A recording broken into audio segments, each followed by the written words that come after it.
зұлым чеккен, залымдық қылған адамдың қолынан зұлым чеккен адамдың, мазлум адамдың дуасы сөзсіз қабыл болады деп пайғамбарымыз қату баса белгілеп ескерткен. Мына ошондуктан дагы пайгамбарыбыз саллаллаху алейхи вассалам Ибн Аббас разияллаху анху сиз менен бизге жеткизген хадисте Муаз разияллаху анхуну Йеменге өзү пайгамбарыбыз өкүл кылып жөнөтүп аткан кезде Муазга карап ушундай деп айткан: Муаз, мен сени азыр Йеменге жөнөтүп атам. Ваттакуллаха даъватал мазлум, сен мазлумдун, зулум чеккен адамдын даватынан Кудайдан корккун. Фа иннаху лейса байнаха ва байналлахи хижаб, себеби дегенде аны менен Аллахтын ортосунда эч кандай тосук, хижаб жок деп айткан. Аллах түздөн түз мазлумдун дуасын кабыл кылат деген. Демек сиз менен биз бирөөнүн акысына кирүүдөн, бирөөнүн укугун тебелөөдөн, бирөөгө зулум кылып каюудан коркуу. Мына ошондуктан дагы зулум бул шариятыбыздагы эң чоң күнөө болгондуктан дагы Аллах Таала өзүнүн хадиси кудусиде Инни харрамту зулма аля нафси, мен зулумду өзүмө дагы Аллах Таала арам кылдым дейт. Ва харрамту зулма, жана Аллах Таала мен зулумду силерге дагы арам кылдым деп айткан. Аллах Таала зулумдан кайтарганчалык ширктен кийинки эң чоң күнөөлөрдүн бири бул зулум. Зулум кылуу, бирөөнүн акысына кирүү, бирөөнүн балким укугун тепселөө шариятыбыздагы эң чоң зулум болуп эсептелет.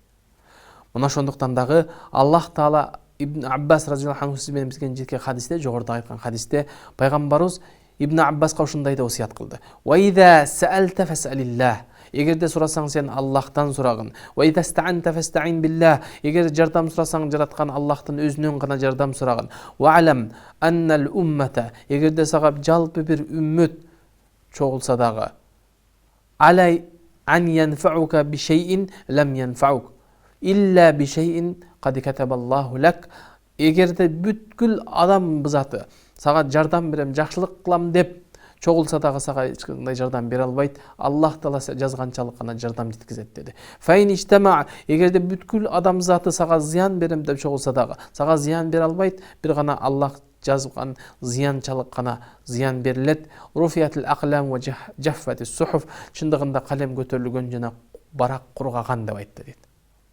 Калем көтөрүлгөн жана калемдин сыясы кургаган деп айтты.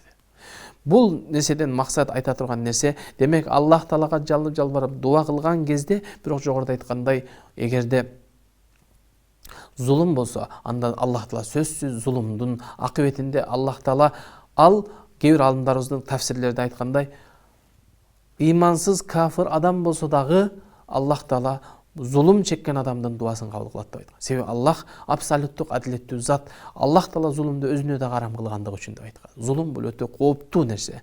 Мына ошондуктан дагы сиз менен биз зулум кылууда өтө аяр мамиле кылуу керек. Ушул нерседе мен Аллах Тааланын сөзү болгон зулумга тиешелүү нерседе зулумду Аллах Таала өзүнө да арам кылып, сиз менен биздин жалпы махлукаттардын арасында арам кылгандыгын катуу баса белгилегендиктен Аллах Таала кыямат күнү зулумдун акысын сөзсүз алып берет.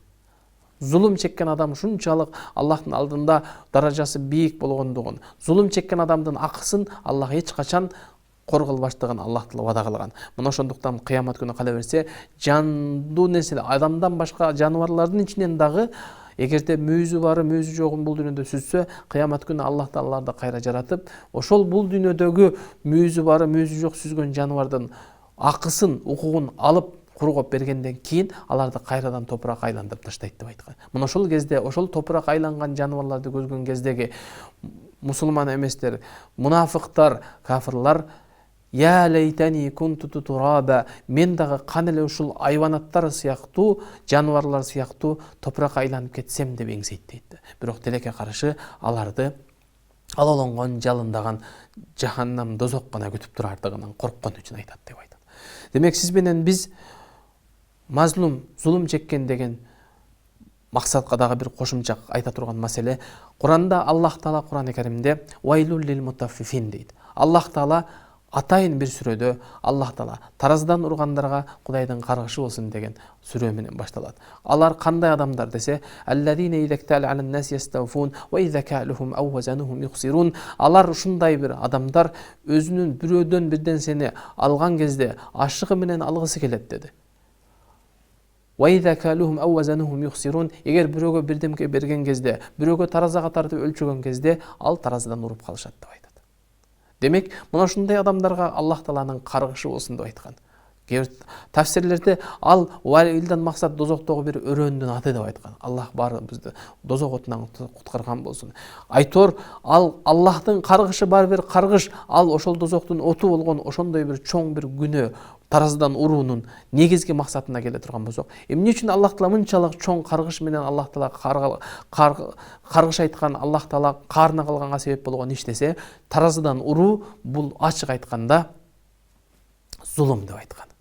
Мына ошондуктан да алымдарыбыз эмне үчүн Аллах Таала таразаны мисал кылып алып келген деп айтса, ал ошол учур, ал кезден, ошол убакыттан баштап азыркы учурга чейин адамдардын арасында эң көп турмушта колдонгон, адамдардын акысы, укугу өлчөнгөн нерсе бул тараза болгондуктан Аллах Таала таразаны мисал кылып алып келген. Чындыгында бул аяттын өкүмү жашообуздагы бардык адамдын акысы, укугуна байланыштуу нерсенин бардыгы ушул аяттын ичине кирет деп айткан.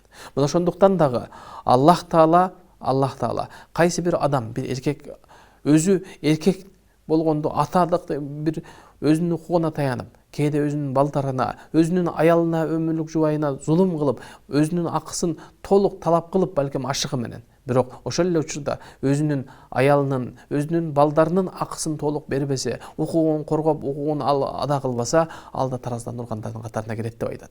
Ал эми ошол эле учурда аялдар дагы, балдары дагы өзүнүн гана укугун ашыгы менен талап кылып, бирок ал эми атанын укугуна келгенде, атанын ордуна келгенде, атанын урматсыйына келгенде, атаны урматтап сыйлабаса, ал да тараздан ургандарга кирет дейт. Мына ошондой эле мугалимдер менен окуучулардын ортосунда дагы, мугалимдер эгер өзүнүн гана укугун талап кылып, мугалимдер өзүнүн укугун ашыгы менен гана сурап талап кылып, бирок ошол эле учурда окуучулардын, талабайлардын акысын бербей турган болсо, ал да тараздан ургандарга кирет. Ошондой эле тескерисинче, эгерде жалаң гана талабалар өздөрүнүн гана укугун талап кылып, өздөрүнүн акысын талап кылып, бирок ошол эле учурда мугалимдердин, ошол эле учурда устаздардын, ошол эле учурда алымдардын акысын эгер ордуна койбосо, анда ал дагы тараздан ургандарга кирет. Мына ошол сыяктуу эле Аллах Таала улам жогорулаган сайын эл башчыларга, журт башчыларга чейинки айтылган нерседе, эгерде эл башы, журт башында тургандар дагы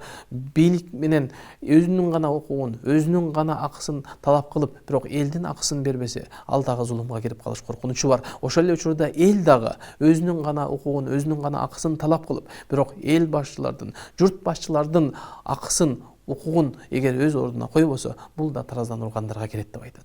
Акыбетинде, натыйжасында эмне болот деп айтса, алымдарыбыз бул аяттын тафсиринде ушундай деп айтат. Кайсы бир жерде Аллах Таала зулум болгон болсо, ал жерден Аллах Тааланын биринчи жазасы, Аллах Таала ал жерден берекени алып коет деп айтат. Эгерде кайсы бир жерде ал мусулман болгондугуна карабастан зулум болсо, Аллах Таала ал жерден биринчи жазасы, Аллах Таала ал жерден берекени көтөрүп коет деп айткан.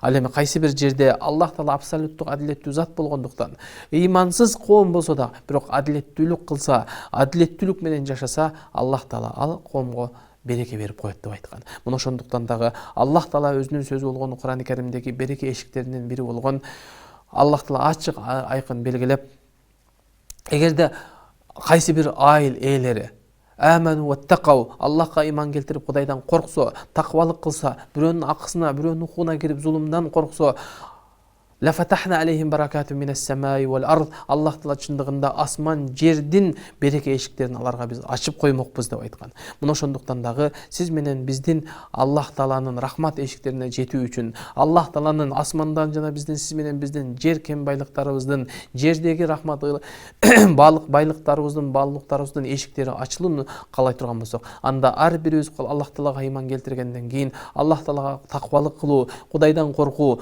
зулум кылуудан, бирөөнүн акысынан, бирөөнүн укугуна кирүүдөн дагы балким оолак болуу, Аллахтын уадасына дал келген, Алланын асман жана жердеги рахмат, мээрим эшиктеринин ачылуусуна себеп боло турган нерсе. Мына ошондуктан дагы канчалык Аллах Тааладан сурансак дагы жашообуз Кудайдын колунда экендигин эч качан унутпайлы. Аллах Таала өзүнүн сөзү болгон Кур'ан-ы Каримде ва аса ан такраху шай'ан ва хува хайрул лакум وعسى أن تحبوا شيئا وهو شر لكم والله يعلم أنتم لا تعلمون дейт.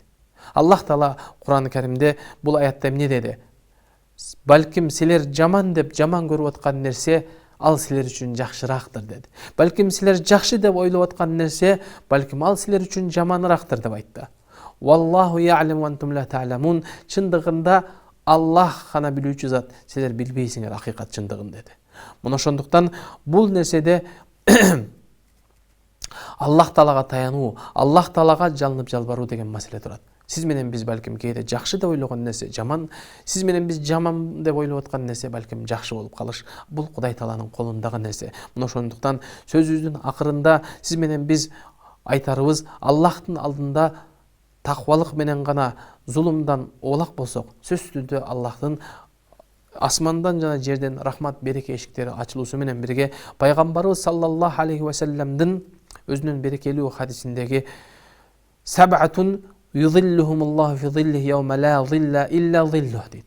Аллах Таала бул пайгамбарыбыздын берекелүү бир хадисинде 7 тайфа адамды Аллах Таала кыямат күнү эч бир көлөкө жок болгон учурда Аллах Таала өз арш көлөкөсүнө ала турган 7 тайфа адам бар деди. Мунун биринчиси ким десе, имамул адил деди.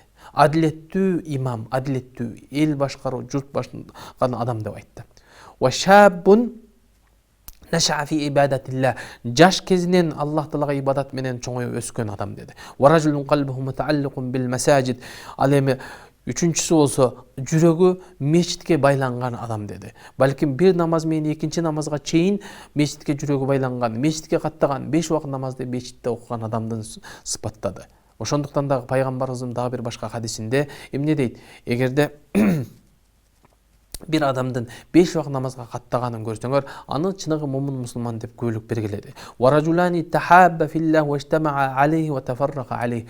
Аллах Таала пайгамбарыбыз эки адам деди. Аллах үчүн алар бирин-бири жакшы көргөн, Аллах үчүн бириккен жана алар Аллах үчүн кээде ажыраган адамдар. Аллах үчүн достошуу, Аллах үчүн дайым максаты бир болгон адамдарды Аллах Таала ошол 7 тайфанын бирине кошсо, андан кийин ражулун дa'атху имраатун зата мансабин ва жамалин деди.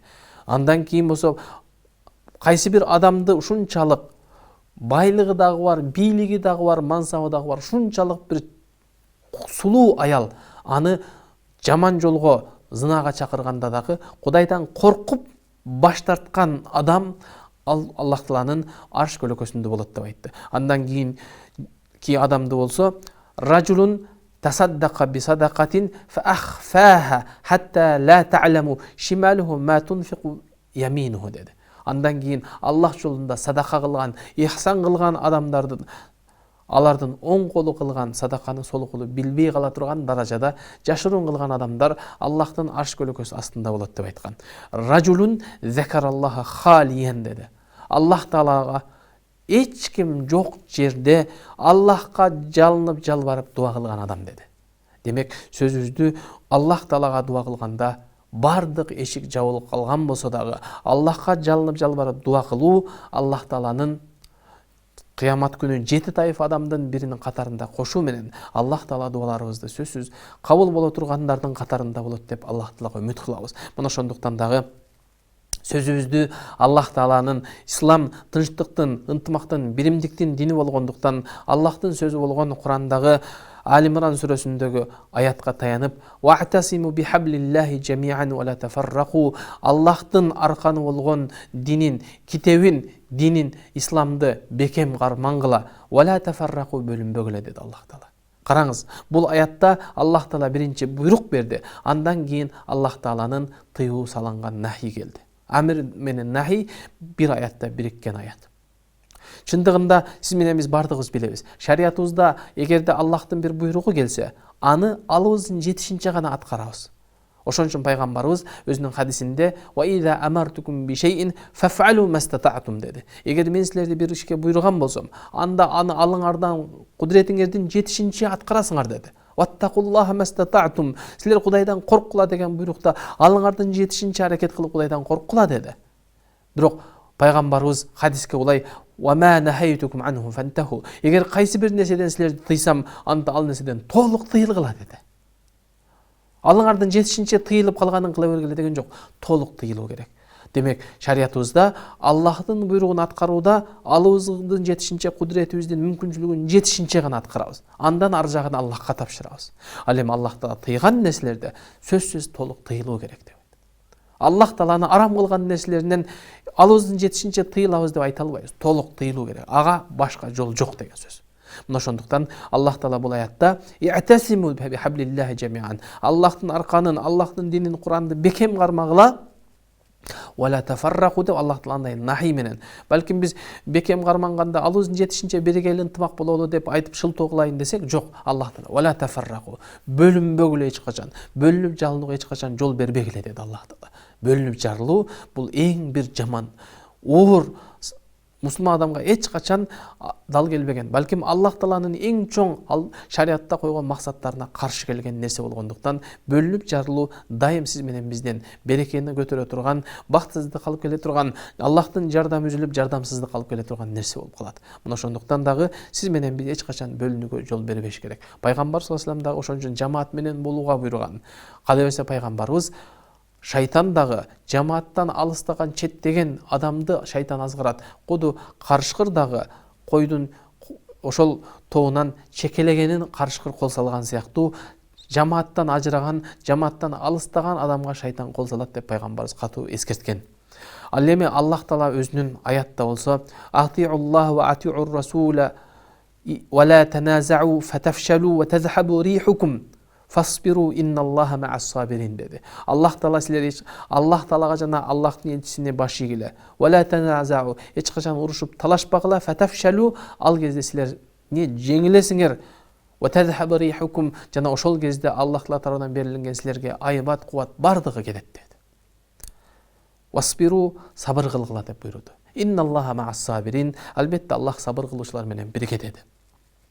Аллах Таала ошол эле башка бир аятта Ниса сүрөсүндө болсо «Я айюхаллазина аману аттакуллаха, я айюхаллазина аману ати'уллаха ва ати'ур расула ва улул амри минкум» деди. Аллахка иман келтирген заттар, Аллахка жана Аллахтын элчиси Расулуллахка жана өзүңөрдүн жол башчыларыңарга баш ийгиле деди.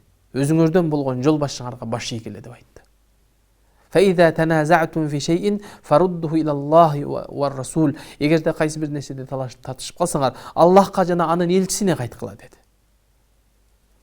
Хатта демек бул Аллах Тааланын сиз менен бизге айтып аткан аятта ин кунтум ту'минуна биллахи вал яумил ахир. Эгер чындап Аллахка иман келтирип жана акырет күнүнө иман келтирген болсоңор, анда Аллахка жана анын элчисине, тагыраак айтканда Аллахтын осуяттарына, Аллахтын буйруктарына кайткыла, пайгамбарыбыздын эскертүүлөрүн эске алгыла деген Аллахтын ачык айкын буйругу. Залика хайру ва ахсану та'вила. Мына ушул жакшылык жана мына ушул чыныгы жашоодогу эң жакшы бир жорук жана эң жакшы бир жөрөлгө деп Аллах Таала баса белгилеген. Мына ошондуктан дагы сиз менен биз жашообуздагы бардык нерседе сабырдуулук менен Аллах Таалага дуа тилеп, дуаларыбыз кабыл болсо бул дүйнөдө Аллах кабыл кылып, бул дүйнөдө тездетип берет. Балким Аллах кечиктирет, балким Аллах Таала акыретке калтырып, акыретте соолун берет деген сөздөргө таянуу менен Аллах Таала сиз менен биздин кылган дуаларыбыздын баарын Аллах Таала өзү кабыл кылсын. Аллах Таала сиз менен биздин дуа кылуучулардан кылсын. Дуа кылууда да кайдыгер болуп, колубуздан келген мүмкүнчүлүктү да аткарбай, кайдыгер гаплетте калгандардан кылып койбосун деп Аллахка жалынып жалбарып дуа кылуу менен сөзүмдүн аягында Аллахумма лакал хамд, Аллахым сага чексиз мактоолор болсун. Hatta tarda, Allah'ım sen razı bolgonго чейин. Валакал хамду ба'да риза, Allah'ım сага мен мактоолорду айтамын. Сен разы болгондон кийин дагы, сен разылыган кийин дагы сага мактоо айтканга Allah'ım бизге насип кылгын. Валакал хамду иза радит, Allah'ım sen разы болгонунда дагы Allah'ım сага мактоолорду хамд сана айта турган, дуа кыла тургандардан кылгын. Валакал хамду аля кулли хал, Allah'ım сага кандай гана абал болбосун, Allah'ım сага мактоо айта турган, өзүңө шүгүр кыла турган, Аллах Таала берген нематтарыңдын кадырлап барктай тургандардан кылгын. Аллах Таала اللهم لا تجعل مصيبتنا في ديننا ولا تجعل الدنيا أكبر همنا ولا مبلغ علمنا ولا تسلط علينا من لا يرحمنا ربنا آتنا في الدنيا حسنة وفي الآخرة حسنة وقنا عذاب النار وصلى الله على نبينا محمد وعلى آله وصحبه أجمعين السلام عليكم ورحمة الله وبركاته.